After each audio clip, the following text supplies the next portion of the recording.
Next question है number 5, question number 3 का सब question number 5. Let us first read the question and then we'll start solving the question. Question says a glass slab of thickness 2.5 centimeter having refractive index 5/3 is kept on an ink spot. A transparent beaker of very thin bottom containing water of refractive index 4/3 up to 8 centimeter is kept on the glass slab. Calculate the apparent depth of the ink spot when seen from the outside air. तो ये है बच्चों question number 5. Let us understand this question with the help of diagram and then we'll start solving the question. इस question में हमको एक glass slab दिया है. तो ये ग्लास स्लैब है जिसका थिकनेस कॉल करेंगे D1. तो let capital D1 be the thickness of the glass slab and thickness of the glass slab D1 कितना है 2.5 सेंटीमीटर. और यहां हमने एक इंक स्पॉट रख दिया. तो इंक स्पॉट जो है वो है ग्लास स्लैब के एकदम बॉटम पे. ठीक है. So this ink spot will act as object. तो पहले ग्लास स्लैब है. अब इस ग्लास स्लैब के ऊपर एक बीकर रख दिया. तो ये हो गया एक ग्लास बीकर. और इस बीकर के अंदर है water. And what is the height of water inside the beaker. ये हाइट कितना दिया वाटर का 8 सेंटीमीटर. तो depth of water in a glass beaker is 8 centimetre. तो हमको पूछा है apparent position of ink spot when seen from outside. तो ये ऑब्जर्वर जब इस इंक स्पॉट को ऑब्जर्व करेगा तो उसको उसका पोजीशन कहां दिखाई देगा ये हमको फाइंड करना है. अब यहां पे रिफ्रैक्शन बच्चों 2 बार होगा. अगर ये ऑब्जेक्ट है तो उसका रिफ्रैक्शन 2 बार होगा. पहली बार उसका रिफ्रैक्शन होगा ग्लास वाटर इंटरफेस पे. ये हो गया boundary between glass and water. तो अगर इंक स्पॉट ऑब्जेक्ट है तो इस ऑब्जेक्ट का जो इंसिडेंट रे है उसका रिफ्रैक्शन पहली बार यहां पे होगा. तो first refraction takes place at glass water interface. फिर ये जो रिफ्रैक्टेड रे होगा ये वाटर में ट्रैवल करेगा और सेकंड टाइम रिफ्रैक्शन यहां पे होगा. और ये हो गया boundary of water and air interface. तो 2 बार रिफ्रैक्शन होगा. एक बार ग्लास वाटर इंटरफेस पे होगा रिफ्रैक्शन. दूसरी बार रिफ्रैक्शन वाटर एयर के इंटरफेस पे होगा. तो हम लोग क्या करेंगे दोनों रिफ्रैक्शन को 1 बाय 1 स्टडी करेंगे. और डेटा हमको क्या दिया है देखो. Refractive index of glass is given that is mu G with respect to air. ये कितना दिया है 5/3. Refractive index of water is given to you with respect to air. ये कितना दिया है 4/3. Okay. Thickness of the glass slab D1 मैंने call किया है. ये कितना दिया 2.5 centimetre. And depth of water in a beaker is 8 centimetre. तो केस 1 इज फर्स्ट रिफ्रैक्शन. इसका मतलब फॉर ग्लास वाटर इंटरफेस का मतलब refraction occurring at glass water boundary. तो भाई इस रिफ्रैक्शन में ऑब्जेक्ट कौन सा होगा इंक स्पॉट होगा ऑब्जेक्ट. ठीक है. और ये ऑब्जेक्ट कहां पे रखा है डेंसर मीडियम में. बिकॉज इन दोनों के कंपैरिजन में ग्लास होगा डेंसर एंड वाटर होगा रेयर. तो फिर इसका जो वर्चुअल इमेज बनेगा इस ऑब्जेक्ट का जो वर्चुअल इमेज बनेगा ये वर्चुअल इमेज जो है वो हम लोग कहां से ऑब्जर्व करेंगे वाटर मीडियम में से. का मतलब observer is in the water and object that is ink spot is in a denser medium. ठीक है. Let apparent depth of the ink spot be D1. तो रियल डेप्थ कितना है इंक स्पॉट का D1 है कैपिटल D1. बट इस ink spot का हमको इमेज यहां पे दिखाई दे रहा है. Let I1 be the image. तो फिर इमेज का डिस्टेंस फ्रॉम द सरफेस को बोलेंगे apparent depth. So let the apparent depth of the ink spot be small D1. और इस केस में refractive index of glass with respect to water define करेंगे. Because real depth upon apparent depth जो formula है ना, it is refractive index of denser medium with respect to rare medium. तो refractive index of denser medium with respect to rare medium, तो यहां पे denser medium glass है, rare medium water है, और उसका फॉर्मूला है आरडी अपॉन एडी। आरडी का मतलब रियल डेप्थ, एडी का मतलब एपरेंट डेप्थ।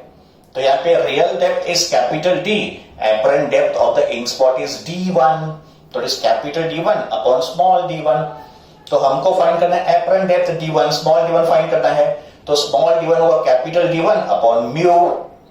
ओके, नाउ ये जो म्यू GA है, ये जो म्यू GW है, ये तो हमको दिया नहीं है, तो इसको एक्सप्रेस करेंगे as a ratio of mu G upon mu W, because we are given mu G and we are given mu W।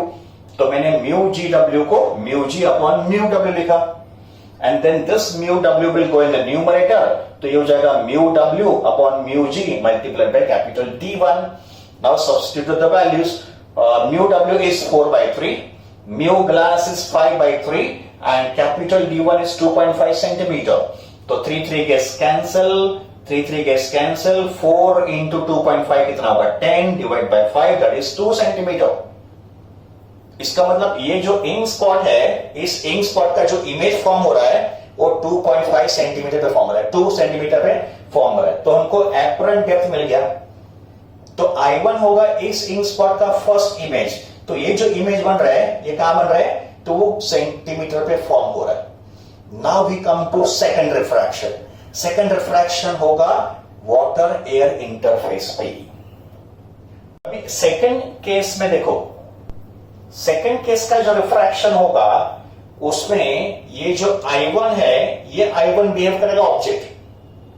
Water air के रिफ्रैक्शन के लिए I1 will behave like a object, फिर इस object के जो raise होंगे वो इस वाटर एयर इंटरफेस पे रिफ्रैक्ट होंगे और इसका वर्चुअल इमेज I2 में बनेगा। तो फॉर वाटर एयर का refraction I1 becomes the object and I2 will act as virtual image। फिर I1 का जो डिस्टेंस होगा वाटर के सरफेस से, ये होगा रियल डेप्थ। I1 का जो डिस्टेंस होगा फ्रॉम द वाटर सरफेस, ये होगा रियल डेप्थ। इसको मैंने D2 कॉल किया, कैपिटल D2। और ये जो I2 होगा, जो फाइनल इमेज होगा इस इंक स्पॉट का, इसका जो डेप्थ होगा उसको कॉल करेंगे स्मॉल d2। का मतलब ये होगा एपरेंट डेप्थ, ये होगा रियल डेप्थ। तो in case number 2 for the water air interface, object होगा I1 जो है डेंसर मीडियम में, दैट इज वाटर, और ऑब्जर्वर होगा एयर में जो है rare medium. Apparent depth of the ink spot को डिफाइन करेंगे स्मॉल d2, और यहां पे रियल डेप्थ होगा कैपिटल D2। तो ये कैपिटल D2 कितना होगा, depth of the water which is 8 centimetre plus ये distance D1, depth plus D1 that is 8 centimetre plus 2 centimetre, because D1 का आंसर अपने को केस 1 में क्या मिला था, 2 सेंटीमीटर। स्मॉल D1 कितना था, 2 सेंटीमीटर, ये हमने केस 1 में सॉल्व किया था। तो D2 कितना हो गया, 10 centimetre. Now here we apply formula refractive index of denser medium with respect to rarer medium, that is mu WA equals to real depth upon apparent depth। Real depth कितना है यहाँ पे, कैपिटल D2, एपरेंट डेप्थ कितना है, small d2। हमको find करना है apparent depth, तो apparent depth D2 is equal to capital D2 upon mu W। Capital D2 is 10 centimetre and mu W कितना है, 4/3, तो this is 30/4 and therefore D2 equals to 7.5 centimeter। तो when observer observes the ink spot, इस observer को ये ink spot 7.5 centimetre पे दिखाई देगा।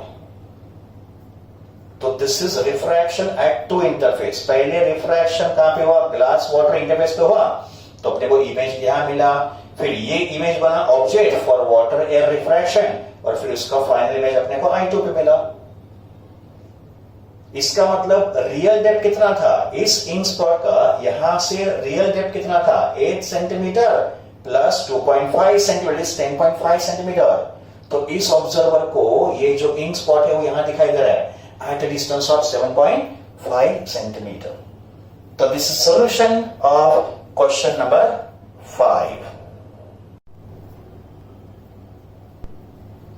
क्वेश्चन क्वेश्चन नंबर 3 का सब क्वेश्चन नंबर 6, न्यूमेरिकल नंबर 6 हम लोग अभी सॉल्व करेंगे। Let us read the question. A convex lens held some distance above a 6 centimeter long pencil produces its image of some size. On shifting the lens by a distance equal to its focal length, it again produces the image of the same size as earlier. Determine the image size. तो ये है बच्चों question. चलो इसको solve करते हैं। तो understand this question, मैंने यहां पे दो डायग्राम को ड्रॉ किए because we are given two cases. In case 1 ये है कॉन्वेक्स लेंस और यहां पे ऑब्जेक्ट है पेंसिल, तो let A be the object, और इस ऑब्जेक्ट का हाइट हमको दिया है 6 सेंटीमीटर, बट इसको लेंगे +6 centimetre because it is above the principal axis. तो height of object h o is +6 centimetre. ठीक है। अभी पहले केस में ये जो कॉन्वेक्स लेंस है ये इस पेंसिल का, तो मतलब इस ऑब्जेक्ट का एक वर्चुअल इमेज फॉर्म कर रहा है। तो a dash b dash is the virtual image of this object. So in first case AB is the object, a dash b dash is the image. Let hi be the height of this image. Let hi be the size of this image. हमको क्या find करना है? Image का size या image का height hi हमको find करना है।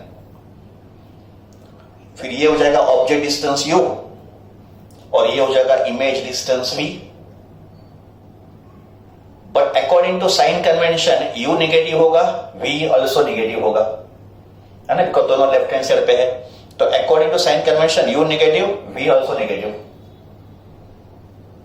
नाउ सेकंड केस में इस क्वेश्चन का जो सेकंड पार्ट है उसमें ऑब्जेक्ट को डिस्टर्ब नहीं किया है, ऑब्जेक्ट अपनी जगह पे है। देखो मैंने ऑब्जेक्ट का पोजीशन डिस्टर्ब नहीं किया है, object is still at the same position, but convex lens को एक सर्टेन डिस्टेंस डिस्प्लेस किया। तो कॉन्वेक्स लेंस का ये इनिशियल पोजीशन था, तो यहां से कॉन्वेक्स लेंस इस तरफ डिस्प्लेस किया by distance f, where f is focal length. तो ये convex lens focal length distance से आगे चला गया। तो distance by which the convex lens is displace is f। What is f? Focal length. तो अभी ये लेंस यहां चला गया। उससे क्या हो गया? ये जो ऑब्जेक्ट है उसका इमेज जो पहले वर्चुअल था अभी रियल बन गया। का मतलब फोकल लेंथ डिस्टेंस चेंज होने से ऑब्जेक्ट डिस्टेंस चेंज हो गया एंड ऑब्जेक्ट डिस्टेंस चेंज होने से इमेज का नेचर भी चेंज हो गया। तो पहले केस में image was virtual and erect and magnified. Now in the second case image जो है ना वो है real, inverted and magnified. Now the nature of image is real, inverted and magnified.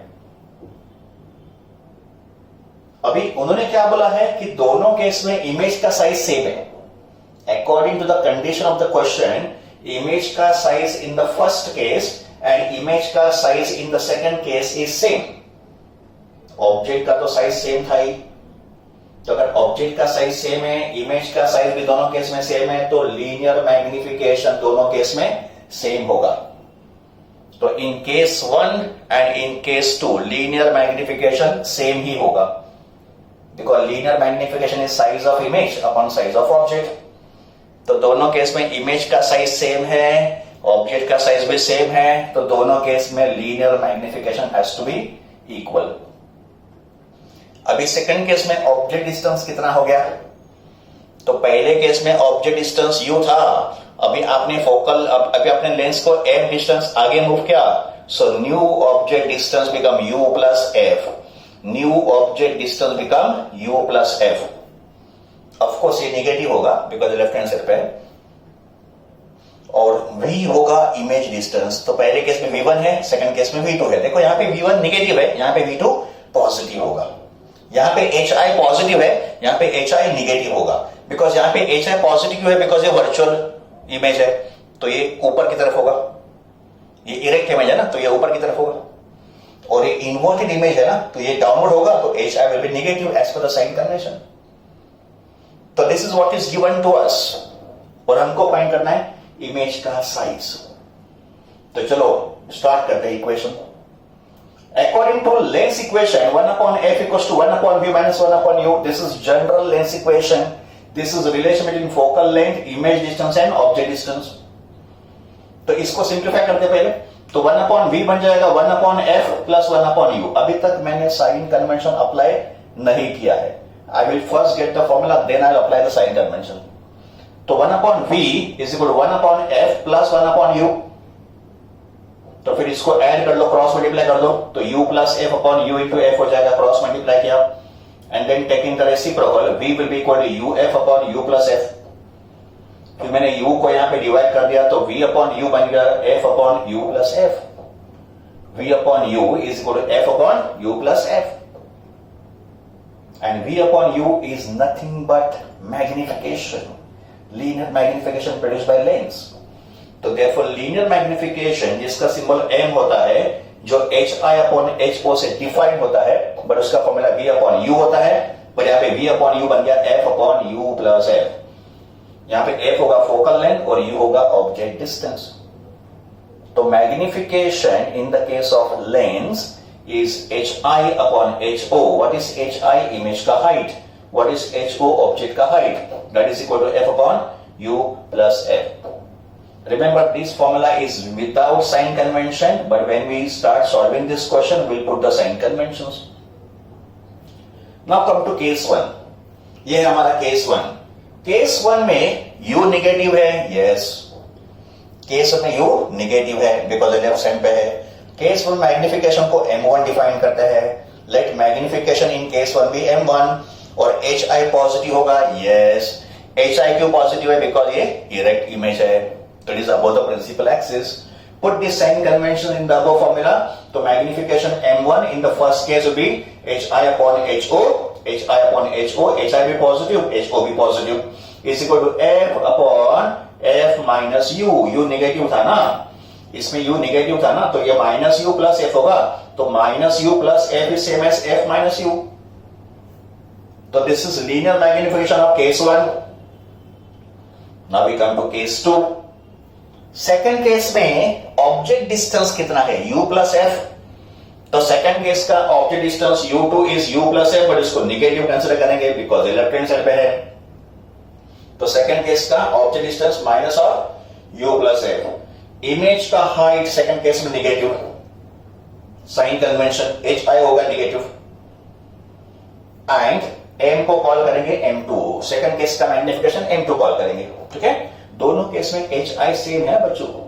Image का हाइट केस 1 में और image का height second case का सेम है, ये हमको क्वेश्चन में दिया है. तो फिर यहाँ पे ये वैल्यू सब्स्टिट्यूट करो, इस इक्वेशन में सब्स्टिट्यूट करो. हाँ, यहाँ पे सब्स्टिट्यूट करो तो hi नेगेटिव,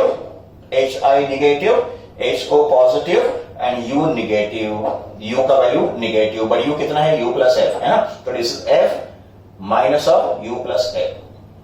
सिंप्लीफाई करो इसको सिंप्लीफाई करो तो प्लस एफ माइनस एफ चला गया, प्लस एफ माइनस एफ चला गया.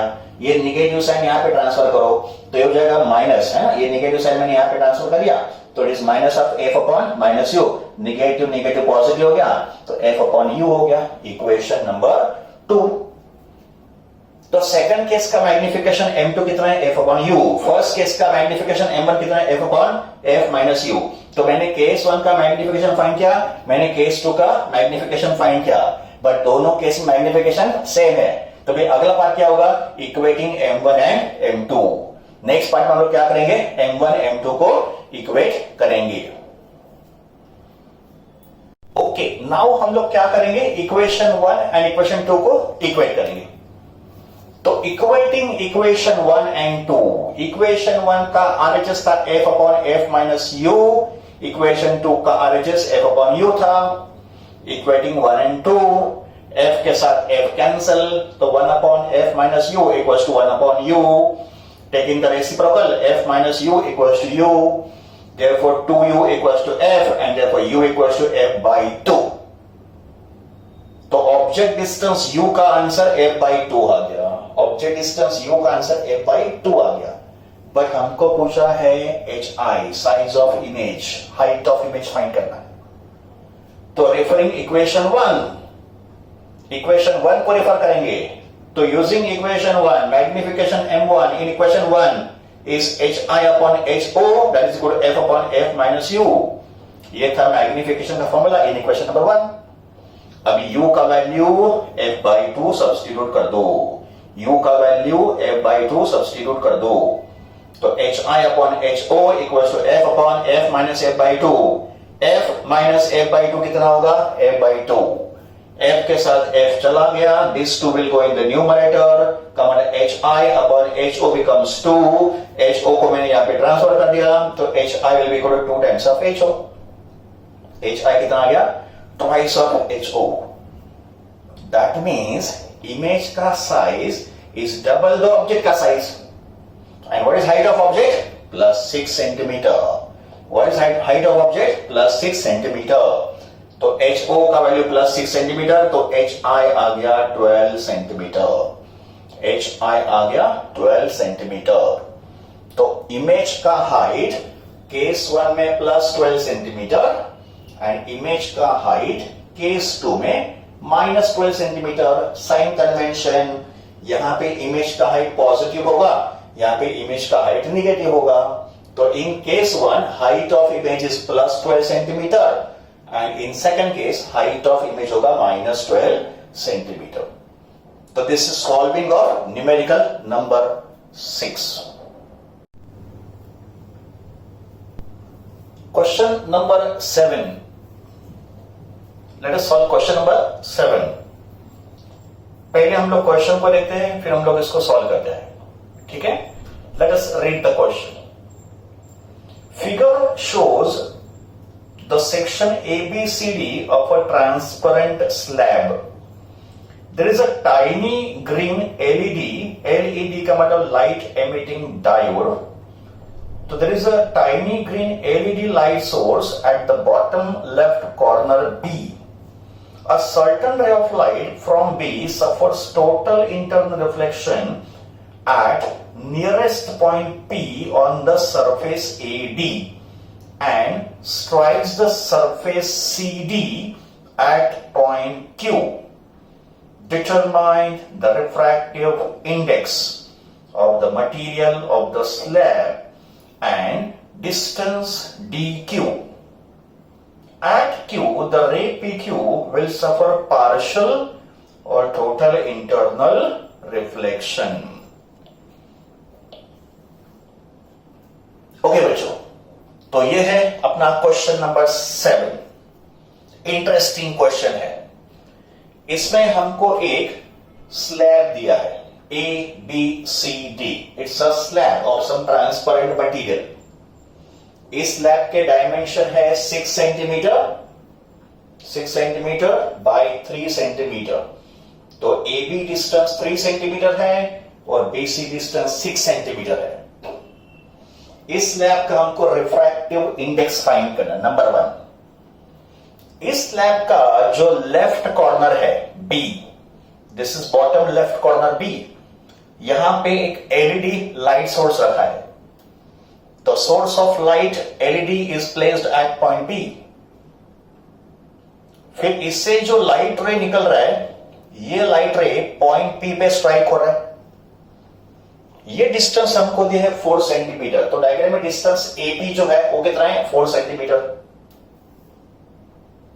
तो ray of light coming from this light source strikes the slab at point P। का मतलब ये जो सरफेस AD है, इसको ये पॉइंट P पे स्ट्राइक कर रहा है और यहां पे इस लाइट का टोटल इंटरनल रिफ्लेक्शन हो रहा है।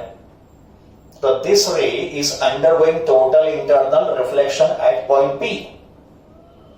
फिर इसका टोटल इंटरनल रिफ्लेक्शन होने के बाद ये जो रिफ्लेक्टेड रे है, ये इस सरफेस CD को पॉइंट Q पे स्ट्राइक कर रहा है। तो this reflected ray strikes the surface CD at point Q। तो हमको पूछा है डिस्टेंस dq कितना होगा, और हमको यह भी पूछा है कि पॉइंट Q पे ये जो रे है उसका इंटरनल रिफ्लेक्शन होगा कि टोटल इंटरनल रिफ्लेक्शन होगा? एट पॉइंट Q इस रे का इंटरनल रिफ्लेक्शन होगा कि टोटल इंटरनल रिफ्लेक्शन होगा? तो सबसे पहले हम लोग फाइंड करेंगे रिफ्रैक्टिव इंडेक्स। इस ट्रांसपेरेंट स्लैब का रिफ्रैक्टिव इंडेक्स फाइंड करेंगे। रिफ्रैक्टिव इंडेक्स फाइंड करने के लिए look at the simple geometry. Consider triangle ABP। Triangle ABP, ये एंगल 90 है, ठीक है? This angle is 90 degree and this one is 3 centimeter and AP is 4 centimeter. So we can easily find distance BP using Pythagoras theorem. तो using Pythagoras theorem distance BP होगा root of AP square plus AB square. Pythagoras theorem, that is 16 plus 9, that is 5. Root 25 is 5 centimeter. तो distance BP का value मिल गया 5 centimetre. फिर second step हम लोग क्या बोलेंगे कि रे BP का यहां पे टोटल इंटरनल रिफ्लेक्शन हो रहा है। ये जो इंसिडेंट रे BP है उसका पॉइंट P पे टोटल इंटरनल रिफ्लेक्शन हो रहा है। इसका मतलब angle of incidence has to be critical angle. इसका मतलब ये जो एंगल ऑफ इंसिडेंस है ना, कौन सा एंगल? BPE, एंगल BPE ये होना चाहिए क्रिटिकल एंगल। तो angle BP becomes IC। What is IC? Critical angle, ठीक है? नाउ क्रिटिकल एंगल के लिए हमारे पास एक फॉर्मूला भी है, म्यू का फॉर्मूला ना in terms of critical angle. तो सबसे पहले हम लोग साइन IC को निकालते हैं। तो ट्रायंगल BPE देखो, ट्रायंगल BPE, अगर ये साइड 4 सेंटीमीटर है तो डिस्टेंस BE का वैल्यू भी 4 सेंटीमीटर होना चाहिए। Now in this triangle BPE we take sine IC ratio. तो साइन IC रेशियो का अपोजिट अपॉन हाइपोटेन्यूज का मतलब distance BE upon distance BP। Distance BE कितना होगा? 4 सेंटीमीटर। अगर ये 4 सेंटीमीटर है तो ये भी 4 सेंटीमीटर एंड डिस्टेंस BP कितना है? 5 सेंटीमीटर। तो साइन IC हो गया 4/5। तो फिर IC कितना होगा? Sine inverse of 4/5। अभी हमको पता है 37, 53, 90 का ट्रायंगल। 37 डिग्री, 53 डिग्री, 90 डिग्री का ट्रायंगल। 37 के अपोजिट 3 होता है, 53 के अपोजिट 4 होता है, तो हाइपोटेन्यूज 5 होगा। तो अगर हमको साइन इनवर्स ऑफ 4/5 चाहिए तो किस एंगल का साइन वैल्यू 4/5 होगा? इस ट्रायंगल में किस एंगल का साइन 4/5 होगा? अपोजिट अपॉन हाइपोटेन्यूज का मतलब 53 डिग्री। तो साइन 53 4/5 होगा ना, इसका मतलब sine inverse of 4/5 should be 53 degree. इसका मतलब ये जो क्रिटिकल एंगल IC है उसका वैल्यू 53 डिग्री होना चाहिए। ये जो क्रिटिकल एंगल IC है उसका वैल्यू 53 डिग्री होना चाहिए। Now once we get IC, we can find out refractive index because we have a relation between refractive index and the critical angle. क्या रिलेशन होता है? mu equals to 1 upon sin IC. This is the relation between refractive index and the critical angle. तो refractive index of this slab is equal to 1 upon sine IC। तो अगर sign IC 4/5 है, देखो sign IC कितना है? 4/5। तो 1 upon sine IC कितना होगा? 5/4। 1 अपॉन साइन IC कितना होगा? 5/4। तो refractive index of the transparent slab will be 5/4। तो हमको एक पार्ट का तो आंसर मिल गया। पहले पार्ट में क्या पढ़ा था? Refractive index of the slab. तो इस स्लैब का रिफ्रैक्टिव इंडेक्स कितना होगा बच्चों? 5/4। तो ये हो गया फर्स्ट पार्ट का answer. Now let us solve the second part. IC का वैल्यू कितना है था अपना? IC का वैल्यू आता है 53 डिग्री। क्रिटिकल एंगल अपना कितना आता है? 53 डिग्री। ओके, अभी हमको पता करना है कि पॉइंट Q पे ये जो रे आ रहा है उसका इंटरनल रिफ्लेक्शन होगा कि टोटल इंटरनल रिफ्लेक्शन होगा। ठीक है, सिंपल ज्योमेट्री देखो, अगर ये एंगल IC है तो ये एंगल भी IC होना चाहिए because they are alternate angles. If this angle is IC, ये एंगल IC क्यों है? Because law of reflection, angle of incidence equals to angle of reflection. ये हो रहा है टोटल इंटरनल रिफ्लेक्शन, तो यहां पे तो लॉ ऑफ रिफ्लेक्शन ओबे होगा। तो अगर ये एंगल ऑफ IC है तो ये भी एंगल ऑफ IC होगा। अगर ये एंगल IC होगा तो फिर ये एंगल भी IC होना चाहिए because they are alternate angles. And यहां पे अगर मैंने नॉर्मल ड्रॉ किया, ये N2 क्या है? Normal to the surface CD।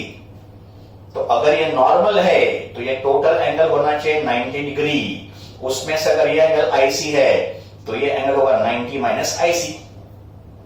इसका मतलब सरफेस सीडी पे ये जो इंसिडेंट रे होगा उसका angle of incidence 90 minus IC होगा। तो let us find out this angle of incidence. ठीक है, तो from the figure angle of incidence at point Q, जिसको मैंने I1 कॉल किया, ये कितना होगा 90 माइनस आईसी। पॉइंट क्यू पे angle of incidence 90 minus IC है, बट आईसी कितना है 53, तो 90 माइनस 53 डिग्री कितना होगा 37 डिग्री। तो ये जो एंगल है ये कितना है 37 डिग्री। तो यहां पे एंगल ऑफ इंसिडेंस 37 डिग्री है और इन दो बाउंड्री का क्रिटिकल एंगल कितना है 53 डिग्री है ना। क्रिटिकल एंगल अगर यहाँ पे 53 है तो यहाँ पे भी 53 होगा ना। तो यहाँ पे देखो पॉइंट पे क्या हो रहा है, एंगल ऑफ इंसिडेंस कितना है 37 और क्रिटिकल एंगल 53 है। तो इस बाउंड्री पे एंगल ऑफ इंसिडेंस I1 जो है it is less than critical angle, because I1 is 37 degree और क्रिटिकल एंगल इज 53 डिग्री। तो since angle of incidence is less than critical angle, यहां पे टोटल इंटरनल रिफ्लेक्शन नहीं होगा। तो ray will undergo partial internal reflection. Partial का मतलब some amount of light will be refracted also. तो यहां पे पार्शियल रिफ्लेक्शन होगा और पार्शियल रिफ्रैक्शन होगा। अगर टोटल इंटरनल रिफ्लेक्शन होता तो सिर्फ रिफ्लेक्शन होता, ये रिफ्रैक्शन पॉसिबल नहीं होता।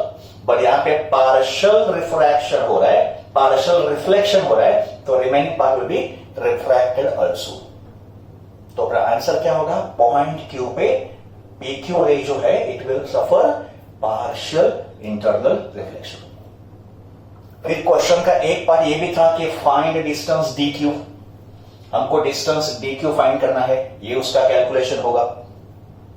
तो find distance PQ we consider right angle triangle PDQ। Consider right angle triangle PDQ। तो इसमें हम लोग लेंगे tan IC रेशो।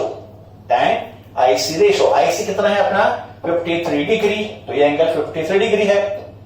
तो we take tan IC ratio. तो tan IC कितना होगा PD upon DQ। tan IC कितना होगा PD upon DQ, opposite upon adjacent. तो फिर tan IC को tan 53 डिग्री, डिस्टेंस PD कितना है 2 सेंटीमीटर। क्यों 2 सेंटीमीटर, बिकॉज टोटल था 6 सेंटीमीटर, इसमें से ये 4 है तो रिमेनिंग होना चाहिए 2 सेंटीमीटर। तो डिस्टेंस PD इज 2 सेंटीमीटर, हमको DQ फाइंड करना है। Now according to our famous triangle, according to our famous 37 53 90 triangle, tan 53 कितना होगा, तो tan 53 होगा अपोजिट अपॉन एडजेसेंट, का मतलब tan 53 होगा 4/3, इसको लिखा 4/3। तो tan 53 is 4/3 is equal to 2 upon DQ। तो DQ होगा 6 upon 4 that is 3 upon 2 that is 1.5 centimetre. तो ये जो डिस्टेंस DQ होगा उसका वैल्यू 1.5 सेंटीमीटर होगा। तो this is complete solution of numerical number 7।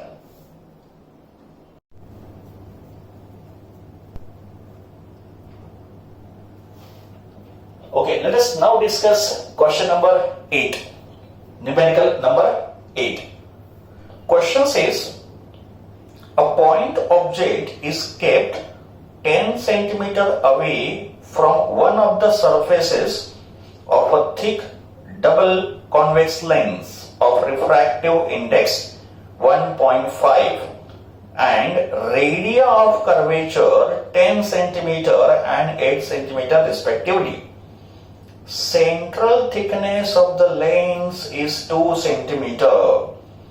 Determine the location of the final image considering paraxial rays only. तो यह बच्चों न्यूमेरिकल नंबर 8 इंटरेस्टिंग क्वेश्चन है बट थोड़ा डिफिकल्ट भी है, तो you have to understand this question.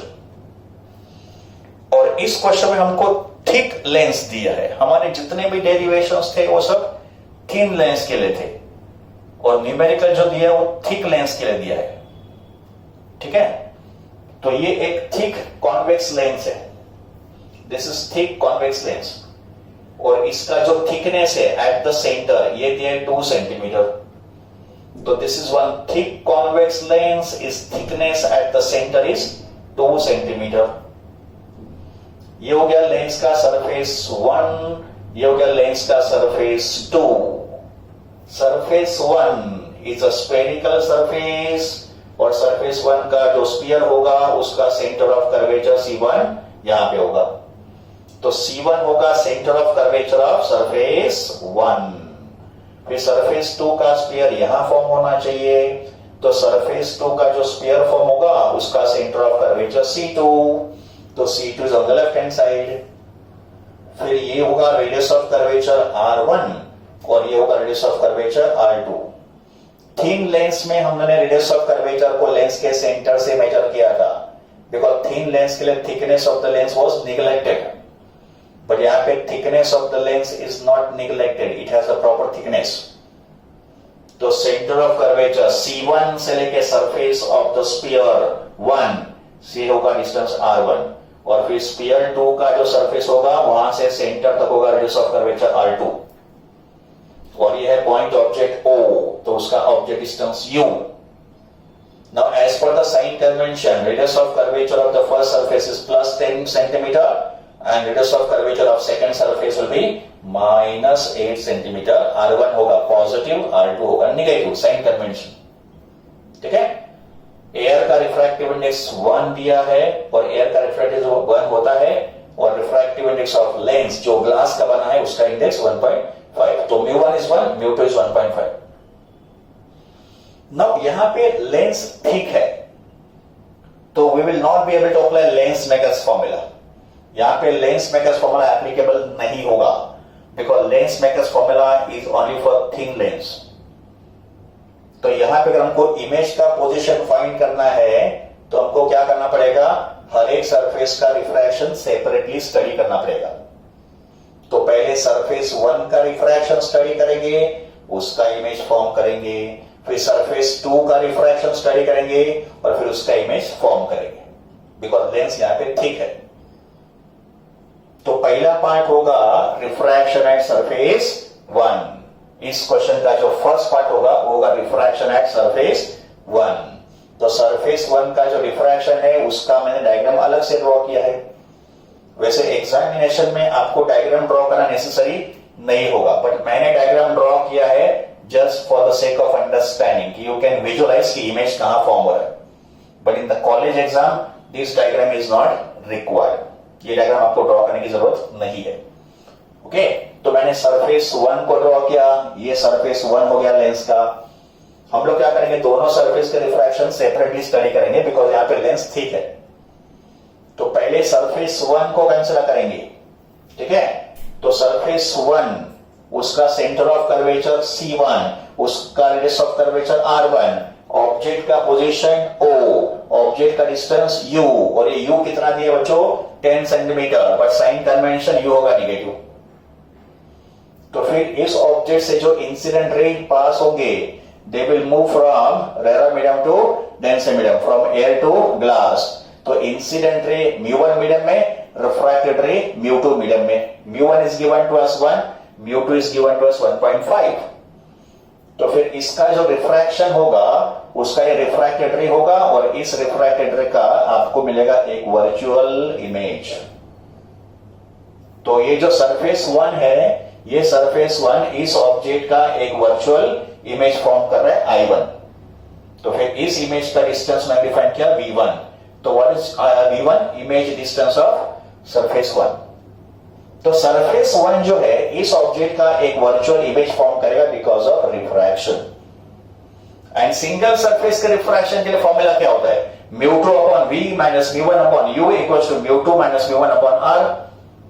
This is the formula for refraction at single surface. μ2 upon V minus μ1 upon U equals to μ2 minus μ1 upon R। Substitute the values. यहां पे object distance कितना है, -10 centimetre. Image distance कितना है, V1 जो हमको पता करना है। रेडियस ऑफ कर्वेचर होगा सरफेस 1 का R1 जो होगा +10 सेंटीमीटर एंड μ1 होगा 1, μ2 होगा 1.5। तो इन वैल्यूज को यहां पे सब्स्टिट्यूट कर दो और इसको सॉल्व कर दो। देखो सॉल्विंग तो इजी है, तो आफ्टर सॉल्विंग अपना V1 का वैल्यू आ गया -30 सेंटीमीटर। V1 कितना आ गया -30 सेंटीमीटर। नेगेटिव साइन इंप्लाइज ये जो इमेज होगा ये ऑब्जेक्ट के साइड पे होगा, है ना। ये जो इमेज होगा ये ऑब्जेक्ट के साइड पे होगा, तो हमारे इमेज कैसे होगा वर्चुअल। तो सरफेस 1 इस ऑब्जेक्ट का एक वर्चुअल इमेज फॉर्म करेगा और उसका जो डिस्टेंस V1 है वो कितना आ गया -30 सेंटीमीटर। तो ये हो गया सरफेस 1 का रिफ्रैक्शन। अभी सरफेस 2 का रिफ्रैक्शन स्टडी करेंगे, बट सरफेस 2 के रिफ्रैक्शन के लिए ऑब्जेक्ट कौन होगा I1। ये जो इमेज है ना सरफेस 1 का I1, ये सरफेस 2 के लिए ऑब्जेक्ट का काम करेगा। तो अभी हम लोग देखेंगे सरफेस 2 का रिफ्रैक्शन, एंड यदि सरफेस 2 का रिफ्रैक्शन होगा तो हमको फाइनल इमेज मिलेगा। सरफेस का रिफ्रैक्शन अभी हम लोग कंसीडर करेंगे। तो ये हो गया सरफेस 2, ये हो गया लेंस का सरफेस 2। तो मैंने अभी सिर्फ सरफेस 2 को ड्रॉ किया। ये हो गया लेंस का सरफेस 2। सरफेस 1 यहां पे था, बट सरफेस 1 का रिफ्रैक्शन हमने स्टडी कर दिया केस 1 में। एंड सरफेस 1 के रिफ्रैक्शन से जो इमेज फॉर्म हुआ था वो I1 था, और I1 का डिस्टेंस सरफेस 1 से कितना था V1। ये अपना V1 कितना आया था 30 सेंटीमीटर। तो अभी ये जो I1 होगा, ये I1 बिहेव करेगा object for surface 2। This I1 will behave as object for surface 2। तो सरफेस 2 के रिफ्रैक्शन के लिए I1 बिहेव एज ऑब्जेक्ट, तो फिर I1 का डिस्टेंस सरफेस 2 से होगा ऑब्जेक्ट डिस्टेंस U2। बट देखो ये ऑब्जेक्ट डिस्टेंस कितना होगा, ये होगा V1 प्लस लेंस का थिकनेस, और लेंस का थिकनेस था 2 सेंटीमीटर, और V1 कितना आया था अपना 30 सेंटीमीटर। तो 30 प्लस 2 दैट बिकम्स 32। तो U2 कितना होगा 32, बट निगेटिव होगा बिकॉज ये लेफ्ट हैंड साइड पे, तो U2 होगा -32।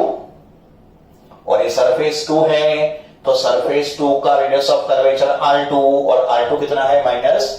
तो यहां पे R2 को लिखा -8 सेंटीमीटर। ठीक है, तो अभी हम लोग सरफेस 2 के रिफ्रैक्शन का फॉर्मूला अप्लाई करेंगे।